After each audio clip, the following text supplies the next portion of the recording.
Welcome to 99 TV. నేను బ్రహ్మనాయుడు.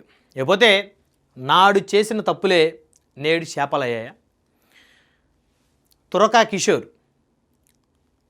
పల్నాడు జిల్లాలో బహుశా ఈ పేరు తెలియని వ్యక్తులు ఉండరు. ఎందుకంటే మాచర్ల నియోజకవర్గం మాజీ శాసనసభ్యులు పిన్నెల్లి రామకృష్ణారెడ్డి గారికి ప్రధాన అనుచరుల్లో ఒకరు తురకా కిషోర్. అదే మీరు ఫోటో చూడొచ్చు. ఈయన తురకా కిషోర్, అటు పక్కన పిన్నెల్లి రామకృష్ణారెడ్డి గారు మాజీ ఎమ్మెల్యే మాచర్ల. ఇక్కడ పిన్నెల్లి రామకృష్ణారెడ్డి గారి సోదరుడు పిన్నెల్లి వెంకటరామరెడ్డి గారు. అయితే పిన్నెల్లి రామకృష్ణారెడ్డి గారికి తురకా కిషోర్ ప్రధానమైనటువంటి అనుచరుడు. అయితే ప్రస్తుతం అనేక కేసులు ఇబ్బందులు ఎదుర్కొంటున్నటువంటి వారిలో తురకా కిషోర్ ఒకరు. సాధారణంగా చాలామందికి వైఎస్ఆర్ కాంగ్రెస్ పార్టీకి సంబంధించి బోరుగడ్డ అనిల్ మీద కూటమి నాయకులు కార్యకర్తలు పెద్ద ఎత్తున విరుచుకుపడేవారు. ఎందుకంటే బోరుగడ్డ అనిల్ అనేటువంటి ఒక వ్యక్తి ఒక ఉన్మాదిలాగా మారిపోయి ఇష్టానుసారంగా బూతులు తిడుతూ ఇష్టానుసారంగా చంద్రబాబు గారిని, లోకేష్ గారిని, పవన్ కళ్యాణ్ గారిని, వారి కుమార్తెలను, వారి ఇళ్ళను, ఆడవాళ్ళను ఇష్టం వచ్చినట్టు మాట్లాడేవాడు ఆయన. సో కాబట్టి ఎక్కువ మందికి ఆయన టార్గెట్ అయ్యారు. అయితే అతను కేవలం మాటల వరకేనమాట. చేతల దాకా అతనికి అంత స్థాయి కానీ అంత సీన్ కానీ ఆ పరిస్థితి కానీ లేదనేది చాలామందికి తెలిసినటువంటి విషయం.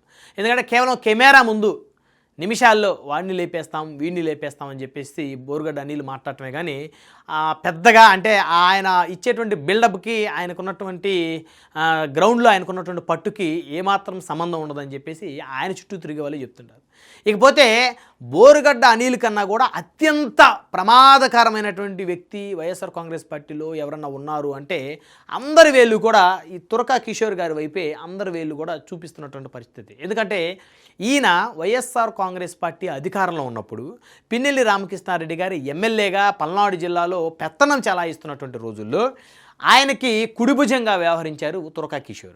అయితే ఈయన బహిరంగంగానే దాడులకు పాల్పడినటువంటి ఘటనలు కూడా గతంలో అనేకం వెలుగులోకి వచ్చాయన్నమాట. బోండా ఉమామహేశ్వరరావు గారు ప్రస్తుతం ఆయన విజయవాడ సెంట్రల్ ఎమ్మెల్యేగా ఉన్నారు తెలుగుదేశం పార్టీకి సంబంధించి. అదేవిధంగా బుద్దా వెంకన్న గారు, ఆయన తెలుగుదేశం పార్టీలో కీలకమైనటువంటి నేత. బోండా ఉమామహేశ్వరరావు గారు అదేవిధంగా బుద్దా వెంకన్న గారు వాళ్ళిద్దరూ కూడా మరి గతంలో వైసీపీ అధికారంలో ఉన్నప్పుడు మరి స్థానిక సంస్థల ఎన్నికలు జరిగేటువంటి క్రమంలో వారు మాచర్ల వెళ్ళినటువంటి తరుణంలో తురకా కిషోరు వారి మీద దాడికి పాల్పడ్డాడు. వారు ఉన్నటువంటి కారులో ఈయన తురకా కిషోర్ ఒక పెద్ద రాడ్ తీసుకొని ఆ కారు అద్దాలు ధ్వంసం చేసి వారి మీదకి దాడికి యత్నించాడు. ఆ విజువల్స్ మీడియాలో సోషల్ మీడియాలో రావడంతో అందరూ ఒక్కసారిగా భయాందోళనకు గురయ్యారు.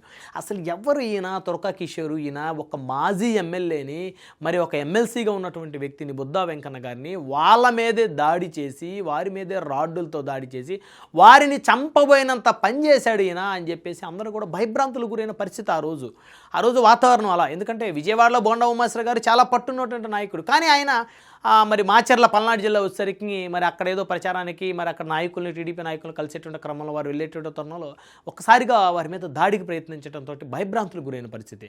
వాళ్ళు కూడా అనేసి మమ్మల్ని చంపడానికి ప్రయత్నం చేశాడు పిన్నెల్లి రామకృష్ణారెడ్డి, ఆయన అనుచరులు అని చెప్పేసి బోండా ఉమామహేశ్వర గారు ప్రెస్ మీట్ కూడా పెట్టినటువంటి పరిస్థితి.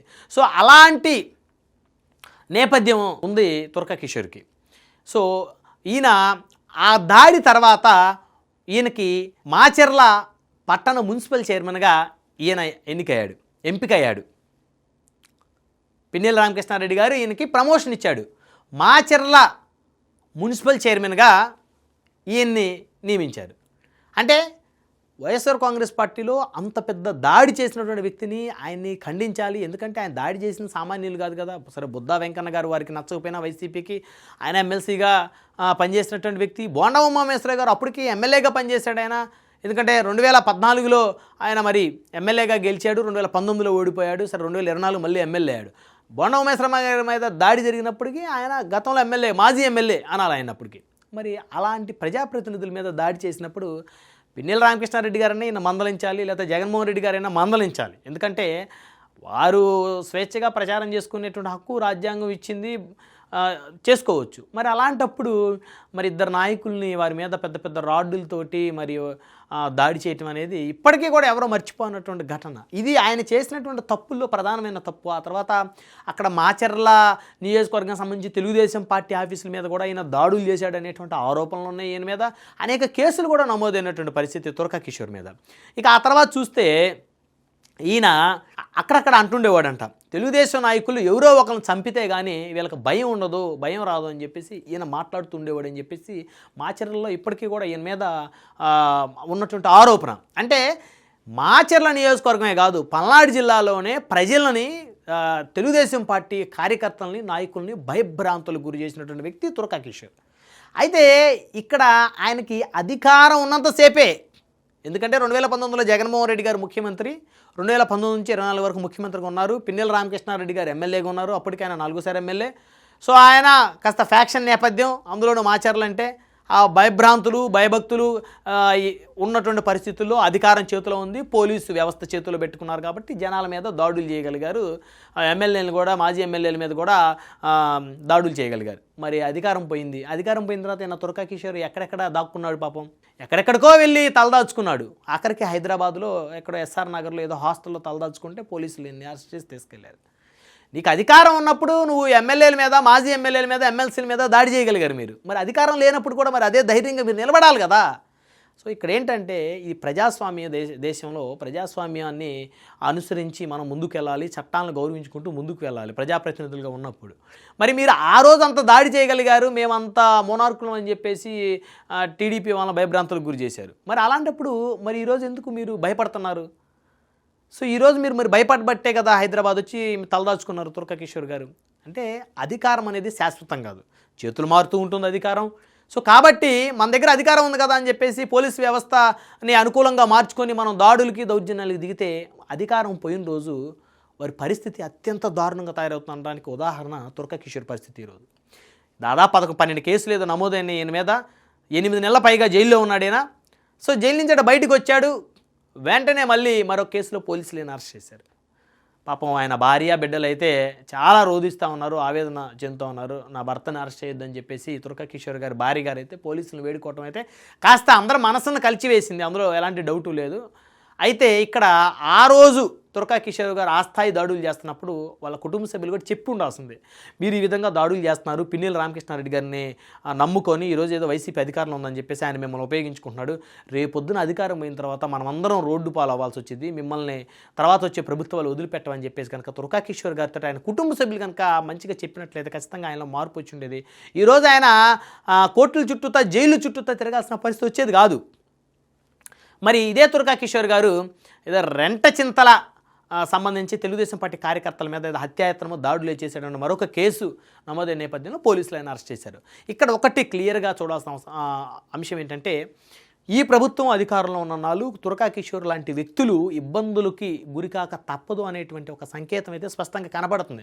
ఎందుకంటే మరి ఈయన గతంలో చేసిన అరాచకాలు చూస్తే ఆ స్థాయిలో ఉన్నాయి. సో కేసులు అదే స్థాయిలో నమోదు అవుతూ ఉన్నాయి కొత్త కేసులు. కాబట్టి మరి చట్టం తన పని తాను చేసుకోబోతుంది అనేటువంటి ఉద్దేశంతో ఈయన రేపొద్దున ఆ కేసులో బెయిల్ వచ్చి బయటకు వచ్చినప్పుడు కూడా మరొక కేసులో ఈయన లోపల పోక తప్పదు అనేటువంటి ఒక సంకేతాలు కనపడుతున్నటువంటి నేపథ్యంలో ఇప్పుడు కూటమిలో ఉన్నటువంటి నాయకులు కూడా కొన్ని ఈయన చూసి నేర్చుకోవాల్సినటువంటి అంశాలు కొన్ని ఉన్నాయి. సరే, నాయకులు చేయకపోయినప్పటికీ వారి పక్కన కుడి భుజంలాగా, ఎడం భుజంలాగా వ్యవహరించేటువంటి వ్యక్తులు కొంతమంది ఉంటారు. వారు అధికారం ఉంది కదా అని ఎమ్మెల్యేని చూసుకోనో, మంత్రిని చూసుకోనో కనుక ఇష్టానుసారంగా కనుక చెలరేగిపోతే అధికారాలు మారుతూ ఉన్నటువంటి నేపథ్యంలో మళ్ళీ వారు ఇబ్బంది పడాలి, వారి కుటుంబం రోడ్డున పడాల్సిన పరిస్థితి. మరి ఈరోజు తురకా కిషోర్ని కాపాడటానికి మరి ఎవరు వస్తున్నారు? ఎవరు వచ్చే పరిస్థితి లేదు. జగన్మోహన్ రెడ్డి గారు ఏమన్నా ఈయన తురకా కిషోర్ని రక్షించేటువంటి కార్యక్రమంలో ఏమన్నా నిమగ్నమయ్యాడా? ఆయనకే అనేక కేసులు ఉన్నాయి. ఆయన చుట్టూతా కేసులు వలయంలో చిక్కుకొని పోయాడు. ఆయన లిక్కర్ స్కామ్ కేసులో ఆయన ఎప్పుడో అరెస్ట్ అవుతాడో తెలియనటువంటి పరిస్థితులు, భయభ్రాంతులు గురవుతున్నారు ఆయన. ఇప్పుడు ఎంపీ, రాజంపేట ఎంపీ మిథున్ రెడ్డి గారు, మాజీ ఎమ్మెల్యే చెవిరెడ్డి భాస్కర్ రెడ్డి గారు, ఎంతోమంది వైసీపీకి చెందినటువంటి కీలకమైన వ్యక్తులందరూ కూడా లిక్కర్ స్కామ్లో కూరుకుని పోయి అరెస్టులైన నేపథ్యంలో జగన్ గారు ఎప్పుడు అరెస్ట్ అవుతాడు అనేటువంటి భయభ్రాంతులు గురవుతున్న పరిస్థితుల్లో తురకా కిషోర్ లాంటి సాధారణమైనటువంటి చిన్న చిన్న కార్యకర్తలని పట్టించుకునే పరిస్థితులు అధిష్టానాలు లేవు ఈరోజు. సో కాబట్టి ఈయన ఆ రోజు చేసినటువంటి తప్పులు, ఆ రోజు చేసినటువంటి పాపాలు ఈరోజు ఆయనకి ఒక శాపంగా మారి ఈరోజు ఆయన్ని ఇబ్బంది పెడుతున్నటువంటి పరిస్థితి. సో ఇప్పటికైనా సరే తురకా కిషోర్ గారు లాంటి వ్యక్తులు కాస్త మారాలి, ఈ సమాజంలో వారి యొక్క ఆలోచన విధానం మారాలి, దాడులు, దౌర్జన్యాలు చేయాలనేటువంటి ఆలోచన మారాలి. ఈసారైనా సరే తురకా కిషోర్ గారు రేపు ఏదో ఒక రోజు ఖచ్చితంగా బెయిల్ మీద మళ్ళీ బయటకు వస్తారు. ఎందుకంటే న్యాయస్థానాలు ఖచ్చితంగా ఏదో ఒక రోజు ఉపశమనాన్ని కలిగిస్తాయి. చేసిన తప్పుకి కొన్నాళ్ళు శిక్ష చేసినప్పటికీ కూడా ఖచ్చితంగా ఉపశమనం కలుగుతుంది. అప్పుడైనా సరే తురకా కిషోర్ గారు కాస్త వారి ప్రవర్తన ప్రవర్తనని వారు మార్చుకొని ప్రజల యొక్క మన్నలను పొందాలి, ప్రజల యొక్క మెప్పు పొందాలి. కానీ ప్రజలని భయభ్రాంతులకు గురి చేస్తామంటే అలాంటి వ్యవస్థలు ఇప్పుడు పూర్తిగా కనుమరుగైపోయాయి. అప్పుడు ఎప్పుడో ఉండేవి 1960లో, 70లో, 80లో, 1990లో, 2000 లోపే అవన్నీ కూడా అంతరించిపోయాయి. ఆ రాయలసీమ, అదేవిధంగా పల్నాడు జిల్లాలో ఫ్యాక్షన్ వాతావరణం, అటు బెజవాడలో, సో ఇట్లా ఫ్యాక్షన్ వాతావరణం ఉండేది. నాయకులు చూసి ప్రజలు భయభ్రాంతులు గురయ్యి వారికి సలాం కొట్టే పరిస్థితులు ఆ రోజు. కానీ ఈరోజు ఆ పరిస్థితి లేవు. ప్రతి ఇంట్లోనూ చదువుకున్నవారు పెరిగిపోతూ ఉన్నారు, లోకజ్ఞానం తెలుసుకుంటా ఉన్నారు, టెక్నాలజీ పెరిగిపోతూ ఉంది. ఎక్కడ ఏ క్రైమ్ జరిగినా తమ చేతిలో ఉన్న సెల్ ఫోన్లోనే ఆ క్రైమ్ని రికార్డ్ చేసేస్తూ ఉన్నారు, చట్టాల ముందు, న్యాయస్థానాల ముందు ప్రవేశపెడుతున్నారు. సో వారికి శిక్షలు పడేలా చేస్తున్న పరిస్థితులు ఉన్నాయి. అంటే పబ్లిక్లో అవేర్నెస్ వచ్చేసింది యువతలో. కాబట్టి ఇప్పుడంతా కూడా మేమేమన్నా ఆస్తులు సంపాదించామా, లేకపోతే ఏమన్నా కంపెనీలు పెట్టామా, ఆర్థికంగా ఎంత బలోపేతమయ్యాము, ఎలాంటి వ్యవస్థను ఏర్పాటు చేసుకున్నాము, ఎంతమంది మనకు మద్దతు ఉన్నారు అనే కోణంలోనే ఉంది. కానీ ఎంతమందిని మనం భయపెట్టాము, ఎంతమందిని మనం చంపాము, మనకెంత క్రైమ్ హిస్టరీ ఉంది, మనల్ని చూసి ఎంతమంది భయపడుతున్నారు అనేటువంటి వాతావరణానికి, ఆ ఆలోచనలకి, ఆ పరిస్థితులకి కాలం చెల్లిపోయింది. సో కాబట్టి ఇప్పటికైనా సరే నాయకులు వారు మారాల్సినటువంటి అవసరం ఉంది. ఒకటి, ఆ పల్నాడు జిల్లా కాదు, చుట్టుపక్కల ఉన్నటువంటి నియోజకవర్గాల్లో కూడా చాలామంది ఈయన జీవితాన్ని ఇలా ఉండకూడదు అని చెప్పేసి తీసుకోవాల్సిన అవసరం ఉంది. ఎందుకంటే ఆ రోజు ఈయన చెలరేగిపోయాడు. పోలీసుల మద్దతుతోటి పిన్నెల్లి రామకృష్ణారెడ్డి గారు ఆయన సోదరుడు యొక్క అండదండలతోటి ఆ రోజు ఆయన చెలరేగిపోయాడు. అంటే వీళ్ళు కూడా ఆయన ఉపయోగించుకున్నారు, ప్రతిదానికి ఆయన్నే ముందు పెట్టేవారు. సో ఈరోజు పరిస్థితి ఏమైంది? పాపం ఆయన భార్యా బిడ్డలు రోడ్డు మీద పడిన పరిస్థితి, వారు ఆవేదనతో రోధిస్తున్న పరిస్థితి. మరి ఏ భార్య అయినా, ఏ పిల్లలైనా సరే మరి భర్తని, తండ్రిని చూడకుండా నెలల పాటు ఉండేటువంటి పరిస్థితులు మన దేశంలో ఆ కల్చర్ లేదు కదా. మన దేశంలో బంధాలు, కుటుంబ వ్యవస్థ చాలా బలమైంది.